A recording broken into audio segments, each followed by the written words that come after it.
men may come and men may go, but I go on forever. இது ஏதோ ஒரு நதிக்காக சொல்லப்பட்ட கதையாக தெரியும். ஆனால் நான் ஒரு டாக்டர் ஆன பிறகு பல விஷயங்கள் என்னிட்ட பிரதிபலித்தன.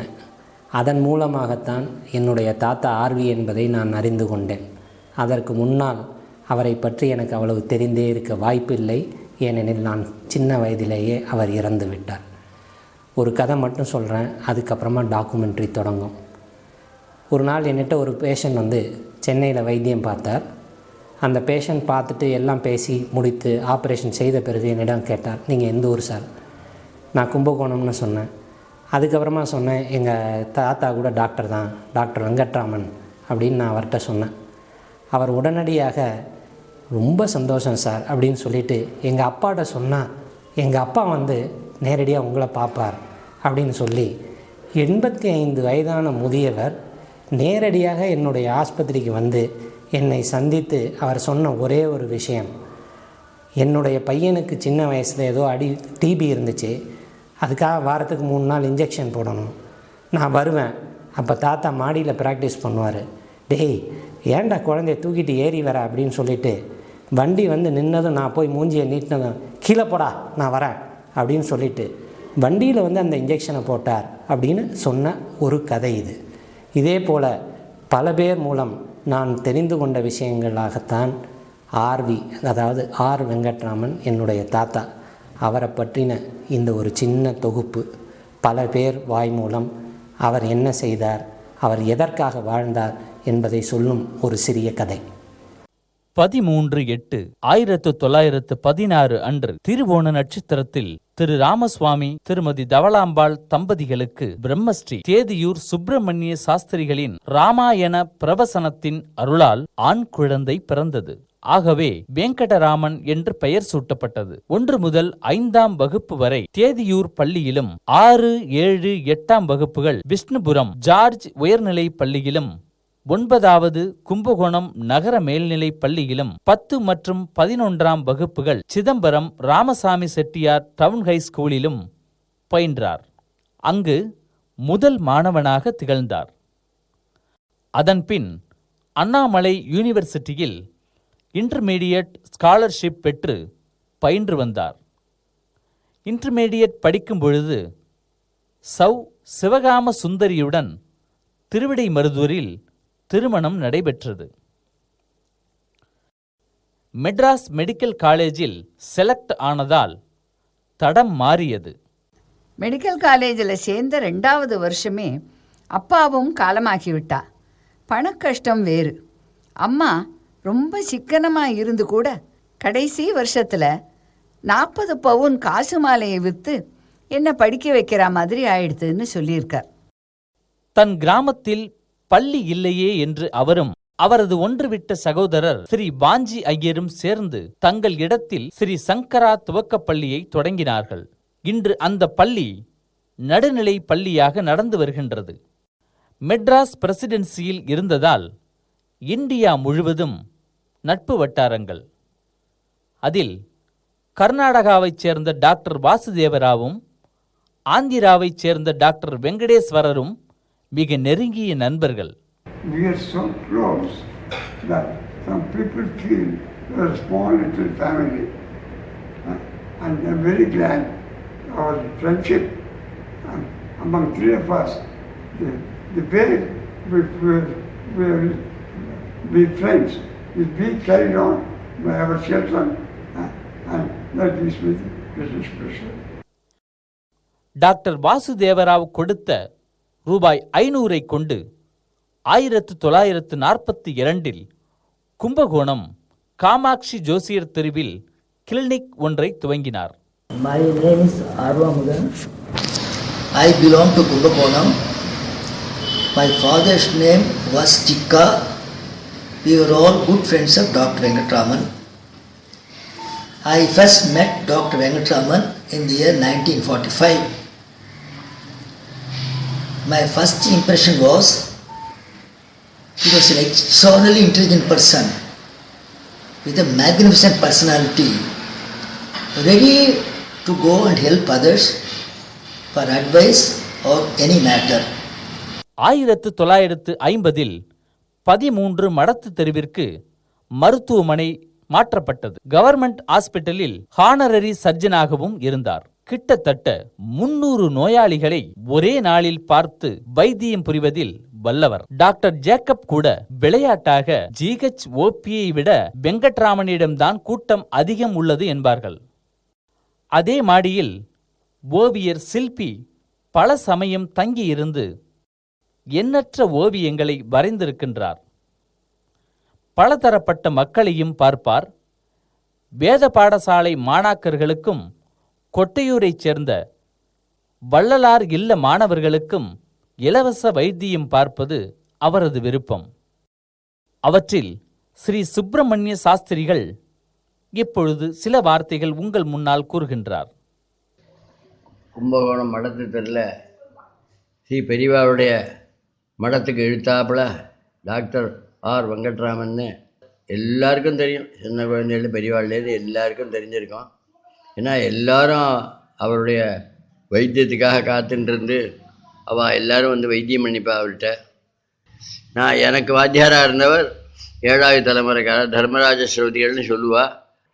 அப்போது அவருக்கு சிஷ்யாவில் பச்சைமந்தரில் அம்பிகா விலாஸ் நாராயணையர்னு இருந்தார். கிட்டத்தட்ட ஒரு மாதம் போல் வைத்தியம் பண்ணினான். அவர் வைத்தியம் பண்ணி நன்னா அவர் ஏற்கனவே பார்த்த உடம்புக்கு அப்புறம் நல்லபடியாக சொஸ்தமாக ஆகி அப்புறம் நிறைய சாப்பிட ஆரம்பித்து அப்புறம் பழபடி நல்லபடியாக உடம்பாகி ஆற்றுக்கு போனார். சுவாமி மாதிரி வெங்கட்ராம டாக்டர் நினச்சிக்க ஆரம்பிச்சுட்டார். இப்போ பார்த்தாலும் கையை தூக்கிட்டு அவர் கும்பிடுறது, அவர் சொல்கிறது தான் கேட்குறது. நமஸ்காரம்னு சொல்லாம இவர் சொல்லுவார், ஐயோ என்ன நமஸ்காரம் பண்ணி சொல்லாரா, பேசாமல் அவர் நிறுத்திக்கல அப்படின்னு தான் சொல்கிறார். Used to visit and treat us immediately, and we used to get better in no time. My father used to say happily, he was a Dhanvantri of Kali Yuga. தன்னிடம் வருபவர்களுக்கு எல்லாவித அட்வைஸும் வழங்குபவர் டாக்டர் அவர்கள். எல்லா ஏழை ஜனங்களும் முக்கால் அனாவிற்கு அவர் தரும் மிக்சருக்காகவே, அதனால் தீரக்கூடிய நோய்களுக்காகவும் அவரை நாடி வந்தனர். வியாதியஸ்தர்கள் வந்து வைத்தியம் செய்த பிறகு அவர்கள் கையில் பணம் இல்லாவிட்டால் மருந்தையும் கொடுத்து அவர்கள் ஊருக்கு செல்ல சாப்பாட்டு செலவிற்கும் பணம் கொடுப்பார். எந்த ஒரு நவீன வசதிகளும் இல்லாத காலத்தில் டயக்னோசிஸ் எப்படி செய்தார் என்று ஒரு சிறு நிகழ்ச்சி.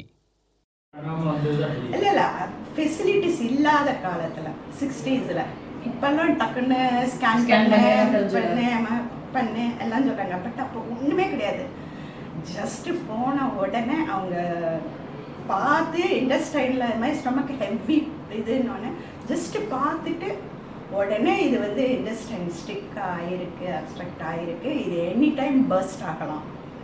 ஸோ எமர்ஜென்சி இம்மீடியட்னு அந்த டைமில் காருக்கு டிரைவர் கிடைக்கிறதெல்லாம் பெரிய விஷயம் இல்லையா, இப்போ மாதிரி கிடையாது.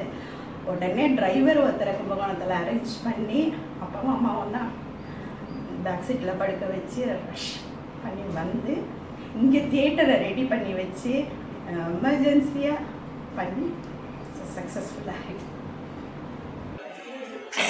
எங்கள் பிள்ளையை அழைச்சிட்டு வந்து சீனிங்கிறவனை அழைச்சிட்டு வந்து சின்ன குழந்தையா இருக்கும், என்ன இப்படி இருக்காங்களே என்ன அப்படின்னு சொன்னாக்கா கல்லை தூக்கு கூட போட்டால் அந்த தொப்புளு கீழே ஒரு கிள்ளுவார். அவன் சத்தம் போடுவான். இந்த சத்தத்தை பார்த்துட்டு கல் தூக்கி போட்டாலும் சாப்பிட மாட்டான், சாக மாட்டான், நல்லா பழிச்சிடுவான். அவன் எப்படி இங்கே காப்பாற்றி விடுவான்னு சொல்லிட்டு மருந்தெல்லாம் கொடுத்தாங்க. அதை எடுத்துகிட்டு போய் கொடுத்தேன். இன்னைக்கு அவரோட மனைவியான எங்களோட பாட்டியான சிவகாமு பாட்டியை நாங்கள் கண்டிப்பாக மறக்கவே கூடாது. அந்த காலத்தில் தாத்தா நிறையா பேர் யங் பாய்ஸை வீட்டில் கொண்டு வந்து வச்சுண்டு அவளுக்கு சின்ன சின்ன வேலைகள் ஹாஸ்பிட்டலில் கொடுத்து கைடன்ஸ் கொடுத்து அவளோட வாழ்க்கையில் விளக்கேற்றி வச்சுருக்கா. இதெல்லாம் நான் நேரடியாக பார்க்காட்டாலும் அம்மா பெரியம்மா மூலம், அதே மாதிரி அந்த முன்னுக்கு வந்தவர்கள் அவர்களே வந்து எங்கள் கிட்டக்க சொல்லி நாங்கள்லாம் கேட்டு தெரிஞ்சுன்னு இருக்கோம். நான் சின்ன பொண்ணாக இருந்தபோது கூட 2-3 பேர் மாத கணக்கில் எங்கள் தாத்தா வீட்டில் வந்து தங்கி அவரோட கைடன்ஸ் எடுத்துட்டு வாழ்க்கையில் முன்னுக்கு வந்திருந்ததை நான் கண்கூடாக பார்த்துருக்கேன். இதுக்கெல்லாம் முழுசாக சப்போர்ட் பண்ணி ஒவ்வொரு நாளும் குறைஞ்சது 15 பேருக்கு வீட்டிலேயே சாப்பாடு 3 வேளையும் போட்டு எந்தவித முக சுளிப்பும் இல்லாமல் அவள் எல்லாரையும் கவனிச்சுட்டு இருந்திருக்கா பாட்டி. அதிதி தேவோ பவ அப்படிங்கிறத வாழ்க்கையில் 100% ஃபாலோ பண்ணிட்டு இருந்தா பாட்டி அப்படின்னு சொன்னால் மிகையாகாது. Women of those days were more intellectual and more liberated in their thoughts. பொதுவாக டாக்டர்கள் வந்து ஒரு ப்ரொஃபஷனலாக பார்க்குறத காட்டிலும் நான் டாக்டர் ஆர்வியை ஒரு ஐடியல் பர்சனாக நான் பார்க்குறேன். He was a friend, philosopher and guide. Above all, he was an excellent human being. அதாவது ஒரு மெக்னானிமிட்டி இன் கிவிங் ஹெல்ப், அல்லது புவர் பேஷண்ட்ஸை வந்து ட்ரீட் பண்ணுறது, அடுத்தது சொந்தக்காரர்களுக்கு ஒத்தாசை பண்ணுறது, அல்லது ஃபினான்ஷியல் மேட்டர்ஸில் ரொம்ப க்ளீனாக இருக்கிறது, இது எல்லாம் வந்து அவர்கிட்ட நம்ம அட்மையர் பண்ண வேண்டிய ஒரு அம்சம். To go back, he's a pure out and out complete community physician. For those who cannot reach him, he reached out to them. அவர்கிட்ட இருக்கிற பெரிய குவாலிஃபிகேஷன் எல்லாரும் சொன்னோம், அவருடைய கோபம் தான் எல்லாரும் சொல்லுவார். அதாவது அவர் கோச்சுட்டாருனாக்கா ரொம்ப பிரியமா இருக்காருன்னு அர்த்தம். தன்னிடம் வேலைக்கு வந்தவர்களுக்கு எல்லா விதத்திலும் உதவினார் என்பதை பாருங்கள். அப்புறம் 3 வருஷம் தொடர்ந்து இருந்தேன் இங்கே. அப்புறம் திரும்பி பஸ் கம்பெனிக்கு போனேன். திரும்பி பஸ்ஸை விட்டு வெளியில் வந்துட்டேன். திரும்பி இங்கே விட்டு கொஞ்சம் நாளைக்கு மறுபடியும் இருந்தேன். மறுபடியும் லாரியில் போனேன். மறுபடியும் லாரி வாங்கணும்னு ஏற்பாடு பண்ணணும்னு டாக்டர் பெரிய டாக்டர் சொன்னேன். அதுக்கெல்லாம் ஏற்பாடு பண்ணார் எல்லாத்தையும். பொதுவாக சொல்ல போனால் அவர் சாப்பாடு வழக்கறிஞர்களுக்கு அவர் சாப்பாடு சாப்பிட்டு இருக்கோம். அடுத்தது அவருடைய கிளைண்ட்டுகள் 2-3 பிசினஸ் பீப்புள் இருக்கிறவாளையும் தெரியும். அவருக்கெல்லாம் மணி லெண்டிங் பண்ணி ஒத்தாசை பண்ணுவார். அவர் வீணா போனாலும் அதை பற்றி அவர் கவலைப்பட மாட்டார். ஏன்னா கொடுக்கறதே அது வந்து தர்மமாக நினச்சிக்க வேண்டியது. வந்ததுன்னாக்க வரவா வச்சுக்கணுமே தவிர ரொம்ப போட்டு மனசை அலட்டிக்கப்படாது அப்படிங்கிறது அவருடைய கட்சி.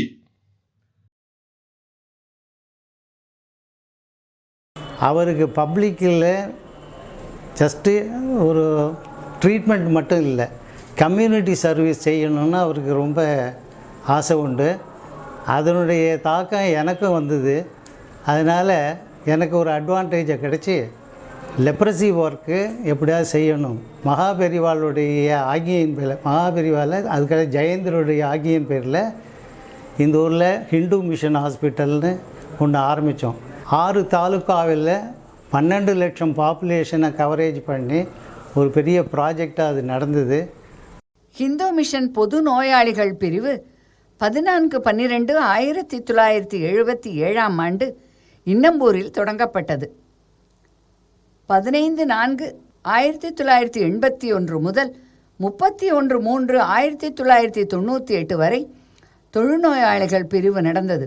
அதற்கு மத்திய மாநில அரசுகளும் எம்மாஸ் என்ற நிறுவனமும் பண உதவி செய்தன. பொது நோயாளிகள் பிரிவு மட்டும் 4 ரோடில் தற்போதும் நடந்து வருகிறது. 17 இருந்த இது லெப்ரசி இன்சிடென்ட்ஸ் கொஞ்சம் கொஞ்சமாக வந்து கீழே இறங்கி 2/1000 அப்படிங்கிற ஸ்டேஜுக்கு வந்ததுங்க ஒரு பெருமையான விஷயம். அவர் இங்கே இருந்ததுனால தான் நான் அவர் ஜாயின் பண்ணதால நான் லயன்ஸ் கிளப்லேயும் சேர்ந்து அதோடைய தொடர்ச்சியாக முக்கியமாக ஐ டொனேஷனில் வந்து ப்ராபகேஷனில் ஈடுபட முடிஞ்சுது. அதுக்கும் பேக்ரவுண்டில் அவர் தான் இருந்தார். அந்த ஐ டொனேஷன் வந்து பண்ணுறதுக்கு கிட்டத்தட்ட 15 வருஷம் ஸ்பேடு ஒர்க் பண்ணி அப்புறம் தான் ஆரம்பிச்சது. இப்போ என்னென்னா அது பெரிய அளவில் வளர்ந்து அது நாமே இல்லாமையே அது தானாகவே எல்லோரும் முன் வந்து கொடுக்குற அளவுக்கு இந்த கம்யூனிட்டியில் அவேர்னஸ் கிடச்சி போச்சு. மேலும் திரு கருப்பையா மூப்பனாரின் மிக நெருங்கிய நண்பராக இருந்தவர் டாக்டர் வெங்கட்ராமன் அவர்கள். டாக்டர் ஆர் வெங்கட்ராமன் அவர்கள் எங்கள் குடும்பத்திற்கு சுமார் 25 ஆண்டுகளுக்கு மேலாக பழக்கமுள்ளவர்கள். டாக்டராக மட்டும் இல்லாமல் வெல்விஷராகவும் இருந்திருக்கிறார்.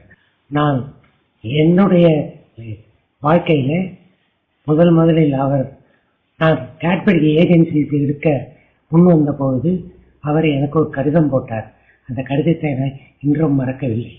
அந்த கடிதத்தில் நீ இந்த தொழிலில் ஈடுபட வேண்டாம், உங்களிடம் உள்ள தொழிலையே பார்க்கவும் என்று சொன்னார். அது இன்றைக்கும் நான் வாழ்க்கையில் அதை உணர்கிறேன். தன் வைத்தியத்தையும் அதைவிட அவர் கடவுள் மேல் கொண்டிருந்த நம்பிக்கையையும் retired income tax commissioner Jayaraman அவர்கள் இப்பொழுது விவரிக்கின்றார்கள். எனக்கு 1980s ஜாண்டிஸ் வந்தது. அப்போ டாக்டர் வி சீனிவாசன் தான் அவருடைய மாப்பிள்ளை. அவரும் முடிகொண்டாங்க தான் எங்கள் ஊர். அவர் தான் என்னை ட்ரீட் பண்ணியிருந்தார்.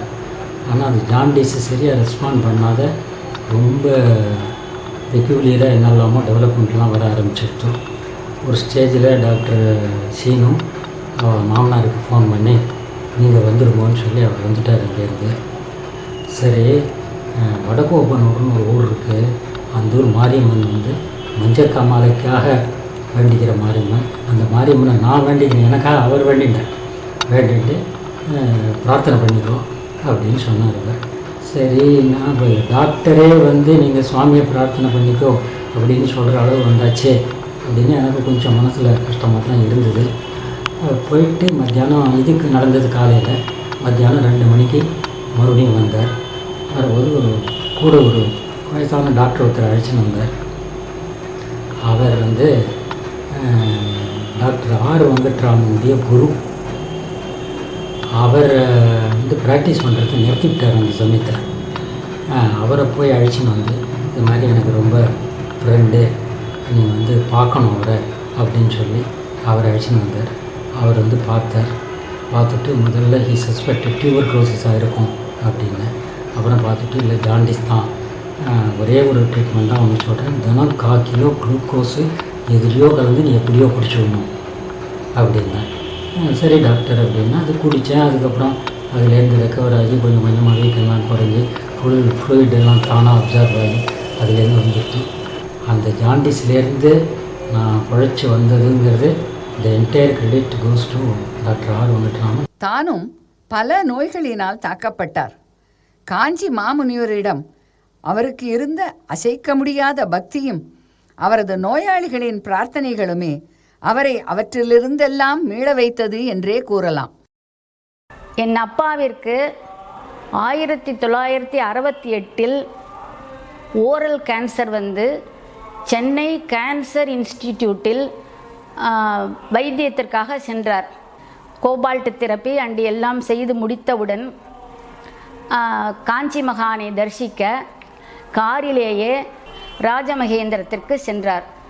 அப்பா வந்தது தெரிந்தவுடன் தான் இருந்த அறையிலிருந்து எழுந்து வந்து, வெங்குட்டு வந்துட்டியாடா, உன்னை காமாட்சி கண் திறந்து பார்த்தாளா என்று அப்பாவிடம் கேட்டதாக மிகவும் நெகிழ்ச்சியுடன் என் தந்தை சொல்லி இருக்கிறார்.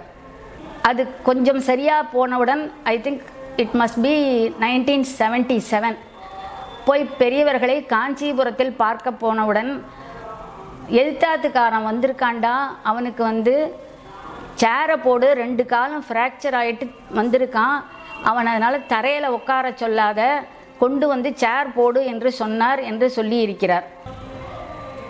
நான் அப்பாவை பற்றி சொல்லணுன்னாக்கா நான் அப்பாவோட செல்ல பொண்ணுன்னு எல்லோரும் சொல்லுவாள். ஏன்னு கேட்டாக்கா எங்கள் அப்பாவுக்கு எங்கிட்டக்க என்ன ஒரு பெரிய அட்ராக்ஷன்னா, நான் இங்கிலீஷ் கொஞ்சம் நன்னா எழுதுவேன், பேசுவேன். எல்லா காம்படிஷனுக்கும் எனக்கு அப்பா தான் ப்ரிப்பேர் பண்ணி கொடுப்பா. ப்ரிப்பேர் பண்ணி கொடுத்தா அதை நான் வந்து பேசுகிறது கரெக்டாக இருக்காங்கிறதுக்கு ஒரு டேப் ரெக்கார்டர் வாங்கி அந்த டேப் ரெக்கார்டரில் என்னையே பேசி அதை ரெக்கார்ட் பண்ணி என்னை கேட்க சொல்லுவாள். ஸோ அந்த கரெக்ஷன்ஸ் எல்லாம் நானே தெரிஞ்சுக்கணும் அப்படிங்கிற ஒரே காரணத்துக்காக. நான் டாக்டருக்கு படிக்கலைங்கிற ஒரு பெரிய குறை, நிறைய மார்க் வாங்கி இருந்தால் கூட அப்பா சொன்னபடி பிஏ எக்கனாமிக்ஸ் படித்ததுனால என்னோடய நாலேஜ் நன்னா இம்ப்ரூவ் ஆச்சு. என்னோடய லாங்குவேஜ் எல்லாம் ரொம்ப நன்னா இருந்தது. அப்படிங்கிறதுல எனக்கு ரொம்ப சந்தோஷம்தான். இந்த டேபிளில் உட்காந்து தான் எல்லாம் எழுதி கொடுப்பா எனக்கு அப்பா. அதே போல் மத்தியானம் 2 மணிக்கு காஃபி சாப்பிட்டுட்டு உட்காந்து இங்கே லெட்டர் எழுதுறதுங்கிறது அவருக்கு ஒரு பெரிய யாகம் மாதிரி. டெய்லி அதை வந்து ஒரு இந்தியன் லெட்டரில் எழுத மாட்டார் அவர். He will always write in only post cards. Mister Jayaraman, who was an assistant of Sir C.V. Raman, speaks of his reflections of his friend Dr. R.V. I was introduced to R.V. by my wife's grandfather, Mil Shama Iyer in 1945. Our friendship flourished in the following decades and lasted till his death. Although I moved to USA in 1960, I used to visit India and I made it a point to meet RV. Once he invited me to talk about science and technology at Porter Town Hall. On another occasion, I introduced Mr. C.V. Narasimhan. When he passed away, I felt the vacuum left by him. He is a voracious reader. I can't imagine a human being could read so many books in one's lifetime. Almost everything he didn't leave untouched. He used to tell me each and every line of the London Underground in the 1968, which I am traversing today. And I cannot but think of him whenever I travel on work. நான் வருடம் summer லீவின் பொழுது தாத்தா பாட்டி வீட்டில் வந்து இருப்பேன். மற்றவர்கள் சொல்லியது போல் லீவு நாட்களில் கூட காலையில் விழித்துக்கொள்வது முதல் ஒரு டிசிப்ளினுடன் தான் தினசரி ரொட்டீன் இருக்கும். தாத்தா வீட்டில் உள்ள ஃபோட்டோ ஆல்பம்ஸ் பார்த்தால் அவர் அந்த காலத்தில் எத்தனை ஊர்களுக்கு சென்றுள்ளார் என்று ஆச்சரியமாக இருக்கும். அவர் மற்றும் ஆடிட்டர் வெங்கட்ராமன் மாமா, ஜஸ்டிஸ் சேதுராமன் மாமா ஃபேமிலிஸ் சென்ற இடங்கள் எத்தனை. My chittis and my mother had exposure to so many places and cultures which was so amazing. கடைசியாக அவர் இருந்து எங்கள் திருமணத்தை நிச்சயித்து நடத்தி வைத்தார். I feel blessed. நம்ம ஊர் பக்கம்லாம் மாத்திரம் இல்லாமல் சிங்கப்பூரில் கூட யாரையாவது பார்த்து கும்பகோணம் அப்படின்னா தாத்தாவை பற்றி 4 வார்த்தை நம்மள்கிட்ட பேசிட்டு தான் போவா. அவருக்கு அப்படி ஒரு நல்ல பேர் எடுத்து தாத்தாக்கு. He was an walking encyclopedia by himself. ரொம்ப மெட்டிகுலஸ் தாத்தா. அது வந்து ட்ராவலுக்கு பண்ணுற பிளானிங்காக இருக்கட்டும், இல்லை ஆற்றுல ரெக்கார்ட்ஸ், ஹாஸ்பிட்டல் ரெக்கார்ட்ஸ், அக்கௌண்ட்ஸ் எல்லாம் மெயின்டைன் பண்ணுறதாகட்டும், எல்லாத்துக்கும் அப்படி ஒரு சிஸ்டமேட்டிக்காக தான் வச்சுப்பா. எல்லாத்தையுமே பேனான்னா ப்ளூ பிளாக் பேனால் மாத்திரம்தான் எழுதுவா. பிளாட்டிங் பேப்பர் வச்சு அதை மூடி வச்சுருவா. ஃபோன் கால்ஸ் எல்லாம் எஸ்டிடி பண்ணுறதெல்லாம் எழுதி வச்சுப்பா. அதே மாதிரி எந்த பொருளையும் எதையுமே அனாவசியமாக செலவழிக்கக்கூடாது, தேவைக்கு மேலே எதையுமே வச்சுக்கக்கூடாது அப்படிங்கிறதுல ரொம்ப பிரின்சிபிள்டாக இருந்தார் தாத்தா. அவர் அன்றைக்கி உட்காந்து பார்த்து செஞ்ச அந்த நாற்காலியையும் அந்த மேஜையும் அவருக்கு பிறகு அவர் ஞாபகார்த்தமாக நான் இப்போ யூஸ் பண்ணிகிட்டு இருக்கேன். அதுவே எனக்கு கிடைச்ச பாக்கியம்னு என்னுடைய மனசு சொல்கிறது. என் தந்தை ஒரு தடவை சுவாமிகளை பார்க்க போகும்போது தன் மனத்திற்குள் இருந்ததை அவரிடம் தெரிவித்திருக்கிறார். அது என்ன என்றால், he has prayed to Kanchi Mahan to attain self-realization at least in the coming births அப்படின்னு அவரிடம் ஒரு ரிக்வெசிஷன் மாதிரி அவரிடம் கொடுத்து, அது எப்படி எனக்கு தெரியும் என்றால், he has got அவருடைய டைரிகள் 54 till his death 89 வரைக்கும் எல்லாம் எழுதி வைத்திருக்கிறார். அதில் இந்த வார்த்தைகள் வருகிறது. அவரோ அவருடைய வம்சத்தை சேர்ந்த வாழ்க்கை தான் என்னுடைய வைத்தியமே தவிர வெளியாசைகள்கிட்ட போறதுங்கிறது கிடையாது. இன்னி வரைக்கும் அது நடந்துட்டு இருக்கு.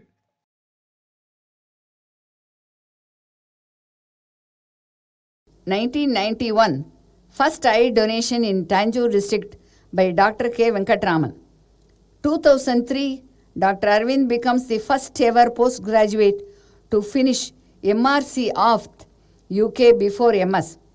2006, one of the first Indians to be certified for all laser eye surgery. 2007, best clinical research paper in ophthalmology by the University of Calgary, Alberta, Canada. 2007, research papers in JCRS.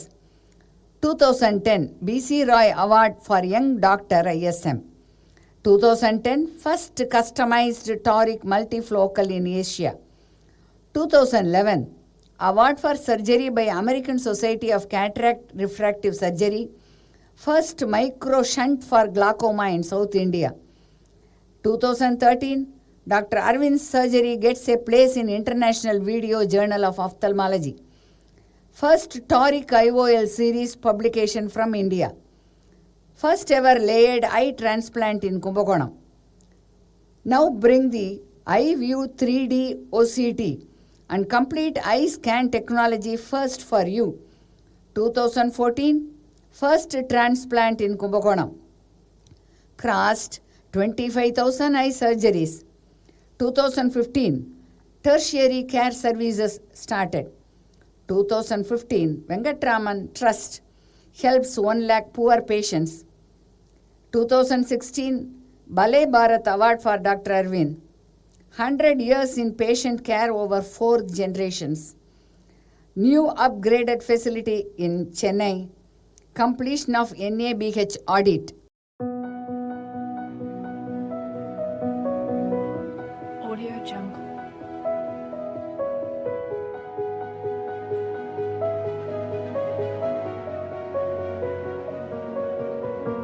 Audio Jungle.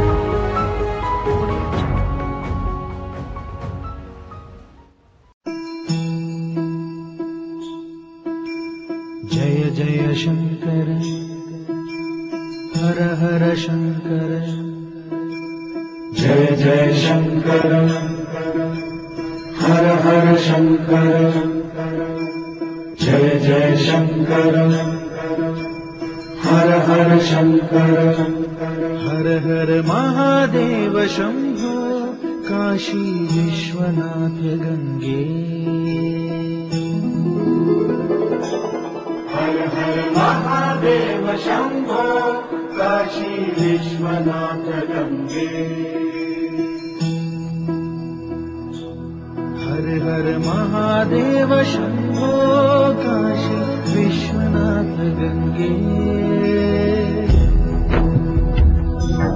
जय जय शंकर हर हर शंकर जय जय शंकर हर हर शंकर जय जय शंकर हर हर शंकर